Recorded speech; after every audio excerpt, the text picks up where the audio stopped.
there's this tangible nature to using a camera, loading a camera, handling the film, and having these physical negatives. It's almost like a craft to film, whereas digital doesn't really hold any of those properties, and it just looks amazing.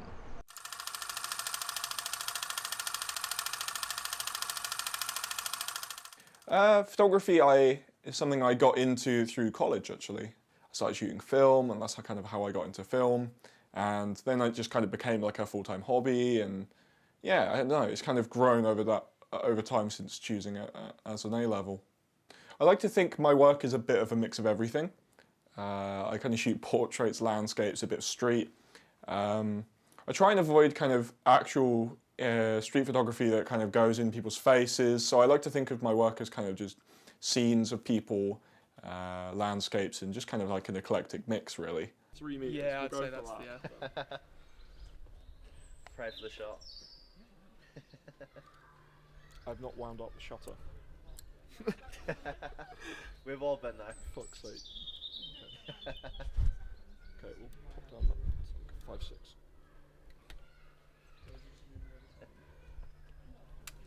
Okay. Great. Cheers, man. No, of course, no worries. I find that the complexity of film makes it more compelling for me to shoot it. It's more of a challenge. I have a lot more fun when doing it because I take my time with everything. And I can get really like nerdy about what film I'm shooting, what lens I'm using, how I'm going to develop it, what chemistry I'm going to use. Here in my fridge, I keep a lot of my colour film and my expired film because the longer you leave it out just in room temperature, the more likely it is to expire and the less kind of shelf life it has. Yeah, as soon as I moved in, I was like, that's where my film's going. There's something traditional about film. It's got a more tangible, tactile process. I feel like that in itself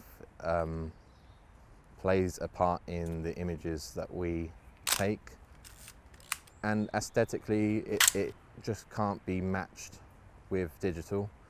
Visually, yeah, sure. You get the grain, the kind of colours, and with certain film stocks or lenses, you can kind of get that vintage look that it just isn't something that you could replicate on digital. You get filters, you get kind of presets.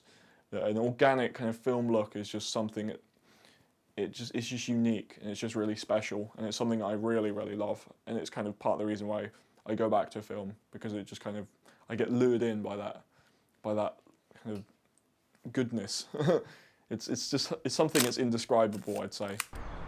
It just feels more real, and I can't put into words why it feels more real. But maybe that's because it is, as opposed to a digital file, which is a series of numbers and information. When I'm shooting film, you slow down a lot more, and you think about your pictures, and it's kind of more methodical, and you generally wait longer.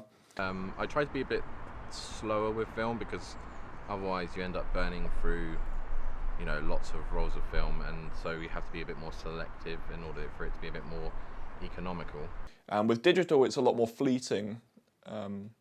You might take a lot more images, you might take quicker images, but I'm kind of learning to adapt to that, and I'm slowing down with my digital photography. So when I'm shooting digital, I approach it in the exact same way as I do with film. I don't look at my images, I turn off the image previewing, I just take pictures as I would with any other camera. And there are a lot of moments on digital where you might be able to take a quick succession of photos, and there's kind of, I guess some people might say that, if you're a good photographer, you can only take one picture and get it right, but that's kind of not realistic to think. And digital allows you to be a lot more flexible, kind of is a lot more forgiving, I guess, and it gives you it presents a lot more opportunities, I'd say. The price increase in film and developing equipment, and especially cameras, you get a lot of camera scalpers too. That's something that's definitely motivated my kind of drive away from film, and it's kind of driving a lot of people away from film, which is unfortunate. I can't buy as much of like the more expensive stocks. So for instance, like Portrait 800, used to go at kind of like £60 a box, and already that's £12 a roll. That's very expensive. Now you're looking at about £90. So I'd think a few times before investing in something like this, and I think that would actually make me less likely to take a shot. Like if I see something, I'd have to really think whether that's worth the money. If I shoot conservatively, each month it might cost me £100 to £200 to shoot on film. If I need to shoot digital for a project, then I will. I'm not opposed to that. I just wouldn't enjoy it as much. I'd say now I shoot more digital, mostly for the convenience factor. Essentially, I treat film as shooting with a purpose for most of the time, and then if I want to go out and just take photographs for fun, then maybe I'll take a digital instead. Film versus digital plays like a tiny part in what the actual image is all about and what the story the image tells and stuff. So yeah, carry on digital, absolutely. I don't know if I'd enjoy it as much. I probably wouldn't get like so geeky about it, but I think the actual photography, the final image, I'd still enjoy it. Just have to switch to like a digital Leica or something to like keep my interest going. I guess managing your actual kind of files is a lot easier with film because you don't necessarily have to keep those digital files, and you can just kind of keep them in a physical archive, which is something I massively prefer with film.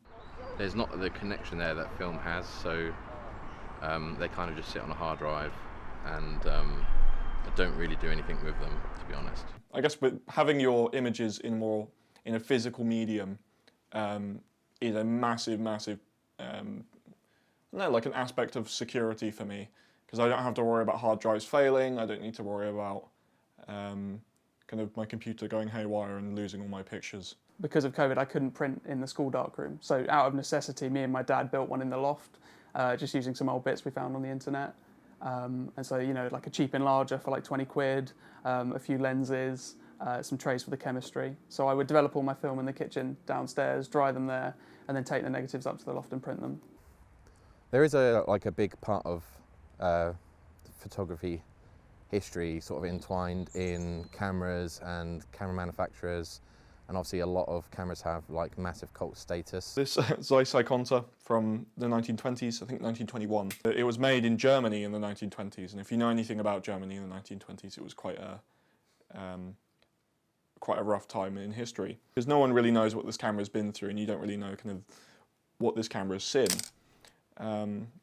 And the fact that it survived through pretty much the entirety of the 20th century, and now it's made its way all the way over here and kind of is with me. It's like a privilege to kind of to be holding this piece of history, and kind of, I don't know, it makes the mind wonder about who potentially could have held this camera and kind of what sort of images it's taken, and that's kind of something that really fascinates me about photography, and something about you don't really get with digital cameras. I think shooting a couple rolls of film would be good for everyone, because I think they'd learn to take their time with their photographs. Shooting a couple rolls of film for any photographer would be great, because I think they'd learn to slow down and probably enjoy the process a bit more, and their end result would probably turn out better. If I take 20 minutes to take a picture, if I spend the day out and take 10 pictures, the end result is what's most important. So I'm looking for a frame, a story, a character. It's hard to explain. I guess the output of what you get, you get what you put in.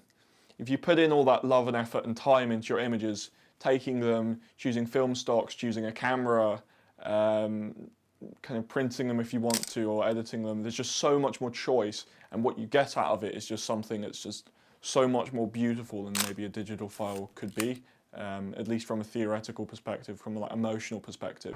One good photo is better than 10,000 bad photos.